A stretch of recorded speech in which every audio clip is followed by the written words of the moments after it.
छत्तीसगढ़ प्रदेश के स्वास्थ्य मंत्री टीएस सिंहदेव और राजनांदगांव के दौरे पर पहुंचे। यहां उन्होंने मेडिकल कॉलेज परिसर में बने नर्सिंग कॉलेज का लोकार्पण किया और प्रेस कॉन्फ्रेंस कर पत्रकारों से रूबरू होते हुए कई मुद्दों पर चर्चा की। छत्तीसगढ़ प्रदेश के स्वास्थ्य एवं परिवार कल्याण तथा चिकित्सा शिक्षा मंत्री टीएस सिंहदेव आज राजनांदगांव पहुंचे और शहर के मेडिकल कॉलेज परिसर में बने नर्सिंग कॉलेज का लोकार्पण किया। इस नर्सिंग कॉलेज में 300 छात्राओं को प्रवेश मिलेगा। इस अवसर पर स्वास्थ्य मंत्री टीएस सिंहदेव ने कहा कि सर्व सुविधा युक्त एक बेहतर अधोसंरचना का लोकार्पण हुआ है। यह नर्सिंग के विद्यार्थियों को बेहतर गुणवत्ता में शिक्षा मिलेगी। राजनांदगांव प्रवास पर पहुंचे स्वास्थ्य मंत्री टीएस सिंहदेव ने यहां प्रेस कॉन्फ्रेंस की और पत्रकारों से चर्चा करते हुए कई सवालों के जवाब दिए।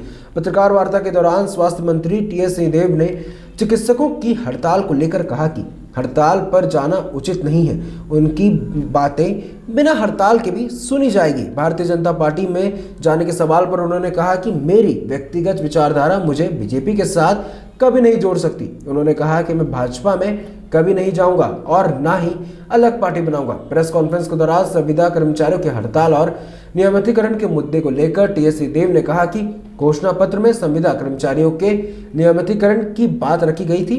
बजट में इसे शामिल करेंगे या नहीं या मुख्यमंत्री ही बताएंगे। वहीं उन्होंने प्रदेश में शराबबंदी को लेकर स्पष्ट कहा कि शराबबंदी होना मुश्किल है। वो निजी अस्पताल में जाएंगे, लेकिन ये 5% आबादी को छोड़ के उच्च मध्यम वर्ग, आर्थिक रूप से कमजोर वर्ग, गरीबी रेखा के नीचे की आबादी लगभग 95% होनी चाहिए। इनके लिए गुणवत्ता युक्त सरकारी अस्पतालों की व्यवस्था ये बनी रहे, ये हम लोग की जवाबदारी है। 70 से 75% माना जाता है कि प्राइमरी स्तर की बीमारियां होती हैं। खांसी, सर्दी, हाथ भी नहीं टूटा, कोई ऐसी बात नहीं है कि आपको और ऊपर के इलाज की आवश्यकता पड़े। 20 से 25% माना जाता है कि टर्शरी क्षेत्र, सेकेंडरी लेवल की हाथ टूटा इत्यादि आपको और गंभीर इलाज की आवश्यकता है। और टर्शरी जो ज्यादा गंभीर, हार्ट का हो गया, किडनी का हो गया इत्यादि, वो 5 से 7% होता है। 71%, 22%, 7% प्राइमरी, सेकेंडरी, टर्शरी।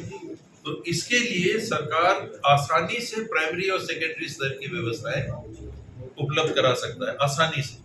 बहुत ज्यादा खर्च की बात नहीं है। हमको और कमिटेड होके काम करना है। जो आपने पहले सवाल पूछा कि स्पेशलिस्ट की कमी है, सेकेंडरी स्टेज का इलाज है तो आपको स्पेशलिस्ट लगेंगे। कई जगह हम देखते हैं कि सर्जन है तो एनेस्थेटिस्ट नहीं है, कहीं डिलीवरी के लिए गायनेकोलॉजिस्ट है तो आपके पास एनेस्थेटिस्ट नहीं है, सी सेक्शन करना है तो गवर्नमेंट सेक्टर में ये व्यवस्था नहीं है।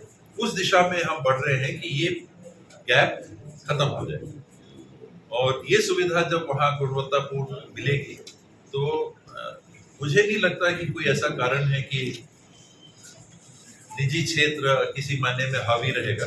एक परसेप्शन है, थोड़ी साफ सफाई दिखती है तो सरकारी अस्पतालों में और बेहतर साफ सफाई क्यों नहीं हो सकती। हम निजी क्षेत्र में देखते हैं कि थोड़ा टाइलिंग अच्छी है, एक ग्रेनाइट लगा है, कहीं मार्बल लगा है, तो ये सरकारी अस्पतालों में क्यों नहीं हो सकता। उसी दिशा में हम काम कर रहे हैं। अभी आप देखेंगे कि राजनांदगांव में भी 10 हमर क्लिनिक बन रहे हैं। उनकी रंग रोगन आपको दिखेगा कि सेटिस्फैक्टरी है। लोगों को ऐसा नहीं लगेगा कि कहीं हम कहाँ जा रहे हैं इलाज कराने। दिखने में भी ठीक होना चाहिए। मंत्री पहले दौर में 183 जिनकी स्वीकृति हो चुकी है और 183 और तो 366 हमर क्लिनिक, जिसमें एक एमबीबीएस डॉक्टर रहेंगे और 4 स्टाफ और रहेगा। 124 प्रकार की दवाइयाँ उपलब्ध रहेगी और प्राथमिक उपचार यहाँ से होगा। आपको जो प्रेशर जिला अस्पतालों में या मेडिकल कॉलेजेस में रहता है सामान्य बीमारी के लिए, वो कम आपको होना चाहिए। तो ये भी एमबीबीएस डॉक्टर 366 ये हो गए। 300 मैंने हाट बाजार का बताया, इनको भी बॉन्ड के माध्यम से या सीधी भर्ती के माध्यम से हम लोग भर्ती कर रहे हैं। दिक्कत दूरस्थ इलाकों के लिए जाती है, जहां अमूमन कॉलेज से, मेडिकल कॉलेज से पढ़ के आने वाले छात्राएं और छात्र दूरस्थ इलाकों में नहीं जाना चाहते। तो वो एक समस्या है जो बॉन्ड के जो कैंडिडेट्स हैं उनको ग्रामीण सेवा अपने पहले 2 साल के सेवा काल में पूरी कर लें, फिर अन्यथा अन्य जगह उनकी पदस्थापना ऐसी व्यवस्था कर रहे हैं। एमबीबीएस डॉक्टर्स की अभी कमी कम हुई है, काफी कम हुई है। एमएस और एमडी ब्यूरो रिपोर्ट।